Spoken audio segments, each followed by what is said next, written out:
నమస్తే welcome to our channel నేను మిషాల్ని YCP MP Mithun Reddy ఎట్టకేలకు లిక్కర్ స్కామ్ సంబంధించి అరెస్ట్ అయ్యాడు. మరి ముఖ్యంగా చూసుకుంటే ఇక అంతిమ లబ్ధిదారు ఎవరో కూడా మనకి ఇప్పటికీ పేరైతే బయటకు వచ్చింది. తర్వాత ఇంకా ఆ పరిణామాలు ఎలా ఉండబోతున్నాయో తెలుసుకోబోతుంది. స్టూడియోలో ఉన్నారు senior journalist doctor Bharat Reddy గారు ఉన్నారు. వారిని అడిగే విషయాలను తెలుసుకునే ప్రయత్నం చేద్దాం. నమస్కారం సార్. నమస్తే. ఇప్పటికీ వైసీపీ ఎంపీ మిథున్ రెడ్డిని ఎట్టకేలకు పోలీసులు అయితే అరెస్ట్ చేశారు. మరి ముఖ్యంగా చూసుకుంటే ఇప్పటికీ అంతిమ లబ్ధిదారు ఎవరనేది కూడా పేరు బయటకు వచ్చింది. ఈ లిక్కర్ స్కామ్ సంబంధించి మీరేం చెప్తారు సార్? చాలా రోజుల నుంచి లిక్కర్ స్కామ్ సంబంధించి సిట్ చాలా దర్యాప్తు చేయడం జరిగింది. అందులో దాదాపుగా 41 మంది మీద ఛార్జ్షీట్ నమోదు చేయడం జరిగింది. అందులో ముఖ్యమైన నాయకులు జగన్మోహన్ రెడ్డికి చాలా అనుచరులుగా చాలా దగ్గరగా వ్యవహరించిన వ్యక్తుల్ని విచారించడం జరిగింది. ముందుగా చాలా రోజుల తర్వాత A1గా ఉన్న కేసిరెడ్డి మీద కేసు నమోదవడం జరిగింది. కేసిరెడ్డి ద్వారా చాలా విషయాలు బయటికి రావడం జరిగింది. విజయసాయి రెడ్డి మీద ఆరోపణలు ఉన్నప్పటికీ అతను కొంత అప్రూవల్గా మారడం జరిగింది. దాంతో కొన్ని పేర్లు అతనే బయటపెట్టడం జరిగింది. కేసిరెడ్డి లాంటి వాళ్ళ పేరు అతనే బయటపెట్టడం జరిగింది.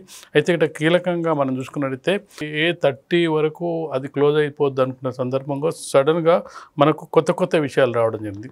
కొత్త విషయాల్లో ముఖ్యంగా మనం చూసుకున్నట్టయితే CMO ఆఫీసుకు సంబంధించిన అధికారులు రావడం జరిగింది.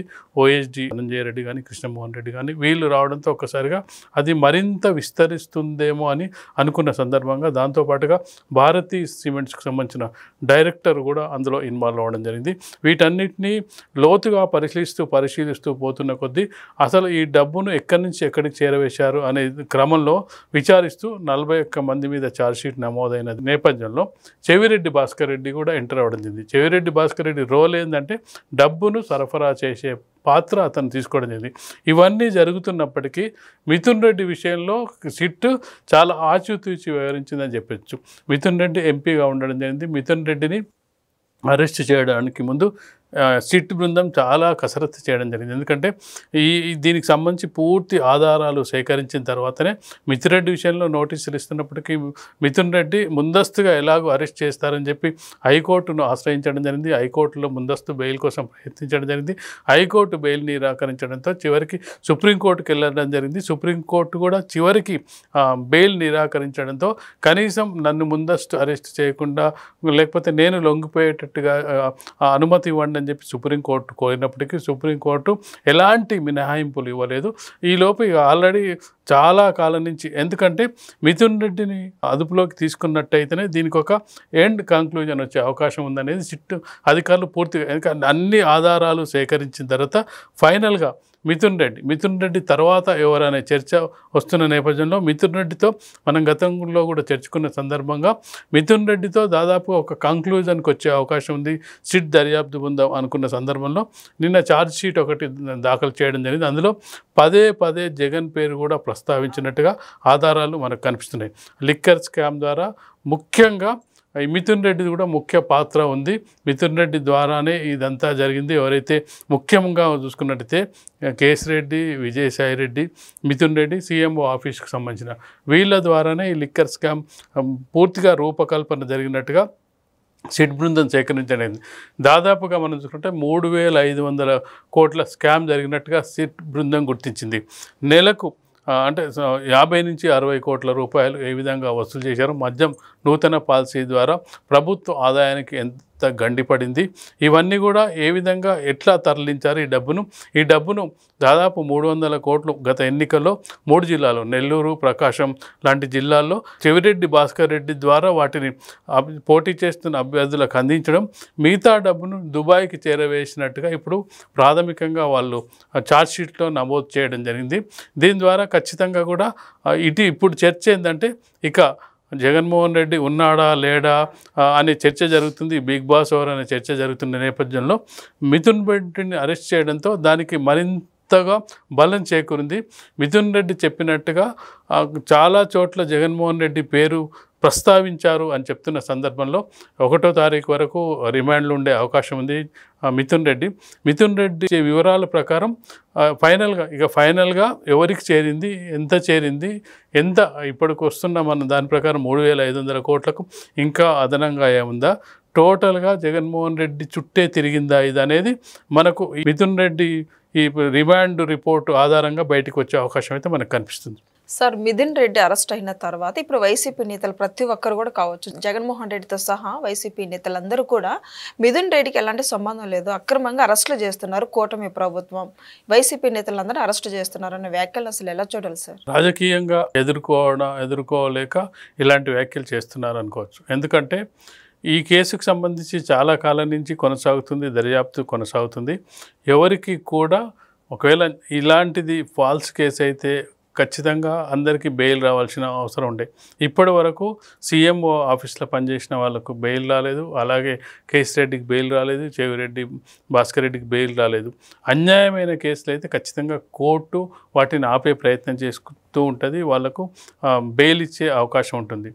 ఒకవేళ కనుక ఏదైతే వైసీపీ నాయకత్వం చెప్తున్నట్టుగా ఈ కేసు సంబంధం లేదు, సజ్జల రామకృష్ణారెడ్డి మరో మాట ఏమన్నా అసలు ప్రభుత్వానికే సంబంధం లేదు, అది బ్రేవరీస్ వాళ్ళు చూసుకుంటారు అన్నప్పుడు ఎక్సైజ్ శాఖ ఎందుకు ఉంటుంది? ప్రభుత్వంలో భాగంగానే ఎక్సైజ్ శాఖ ఉంటుంది. మద్యం పాలసీ మేమే రూపొందించాం, కొత్త పాలసీ. ప్రైవేటు వ్యక్తులు నిర్వహిస్తున్న మద్యం దుకాణాలను స్వయంగా ప్రభుత్వమే నిర్వహిస్తుంది. ఇది ఒక ముందడుగు అని చెప్పిన తరుణంలో ఇప్పుడు సంబంధం లేదని చెప్తున్న దీన్ని చూస్తూ ఉంటే ఖచ్చితంగా వాళ్ళకు ఒక భయం పట్టుకున్నట్టుగా కనిపిస్తుంది.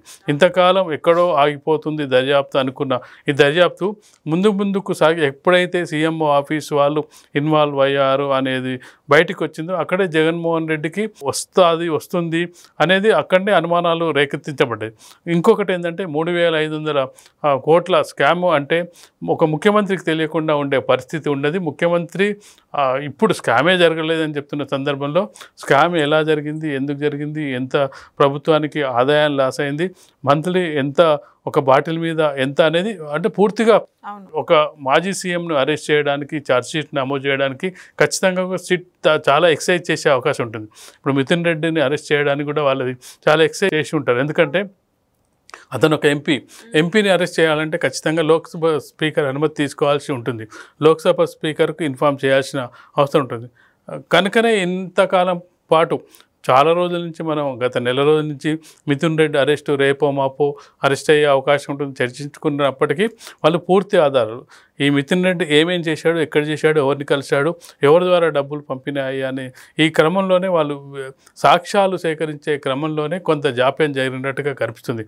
ఇప్పుడు క్లియర్గా వాళ్ళు చెప్పిన ఛార్జ్షీట్లో మనం చూసుకున్నట్టయితే ఇక్కడ నలుగురి మధ్య ఒకటి కేసీ రెడ్డి, విజయసాయి రెడ్డి, అలాగే చూసుకున్నట్టయితే మిథున్ రెడ్డితో పాటు సీఎం ఆఫీసు వీళ్ళ ద్వారానే డబ్బు పంపిణీ జరిగింది. ఇవన్నీ కూడా జగన్మోహన్ రెడ్డి ఆదేశాలతోటే జరిగినట్టుగా ప్రాథమిక దర్యాప్తులో వాళ్ళు తేల్చడం జరిగింది. కాబట్టి ఖచ్చితంగా ఈ 14 రోజుల రిమాండ్కు మరింత పొడిగించే అవకాశం ఉంది. ఇప్పుడు మిథున్ రెడ్డి ఎంతవరకు సహకరిస్తాడు?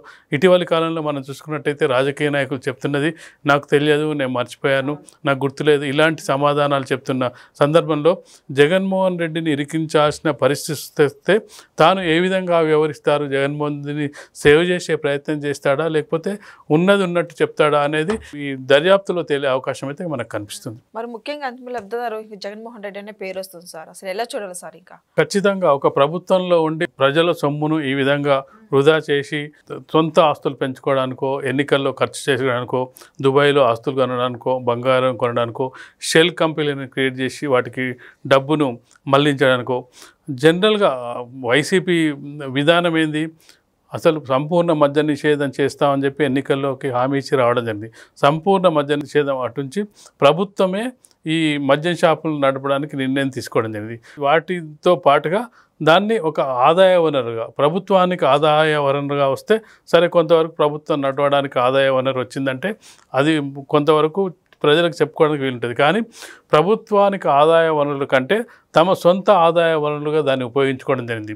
దాన్ని బెదిరించడం, బ్రేవరీస్ని కొత్తగా క్రియేట్ చేయడం, వాళ్ళ షెల్ కంపెనీస్ క్రియేట్ చేయడం, ఇవన్నీ క్రియేట్ చేస్తూ వాళ్ళ సొంత ఆదాయాన్ని 3,500 కోట్లు 5 ఏళ్ల కాలంలో క్రియేట్ చేసుకున్నారంటే మరొక 5 ఏళ్ళు మేము అధికారంలోనే ఉంటాం, ఈ డబ్బును మరింతగా డబ్బుతో ఎన్నికల్లో గెలవచ్చు అనే ఉద్దేశంతో 3 జిల్లాలకు ఆ డబ్బును పంపిణీ చేయడం జరిగింది. అది చెవిరెడ్డి భాస్కర్ రెడ్డి ద్వారా. అది మనం చూసుకున్నట్టయితే ట్రాలీల్లో, ట్రక్కుల్లో తీసుకెళ్తున్న సందర్భంలో చెక్ పోస్టుల దగ్గర పట్టుబడ్డ డబ్బును కూడా మనం చూడవచ్చు. కాబట్టి ఇవన్నీ ఆధారాలు సేకరించిన నేపథ్యంలో ఖచ్చితంగా జగన్మోహన్ రెడ్డి దీనికి బాధ్యత వహించాల్సిన అవసరం ఉంటుంది, ఖచ్చితంగా సమాధానం చెప్పాల్సిన అవసరం అయితే ఉంటుంది. సో ఏదైనా లిక్కర్ స్కామ్ సంబంధించి మిథున్ రెడ్డి ఎట్టకేలకైతే అరెస్ట్ అయ్యారు. మరి ముఖ్యంగా చూసుకుంటే ఇక అంతిమ లబ్ధిదారు కూడా అరెస్ట్ కాబోతున్నారని మనకు వస్తున్న సమాచారం. ఏం జరుగుతుందో నెక్స్ట్ వీడియోలో అయితే తెలుసుకుందాం. Thank you sir.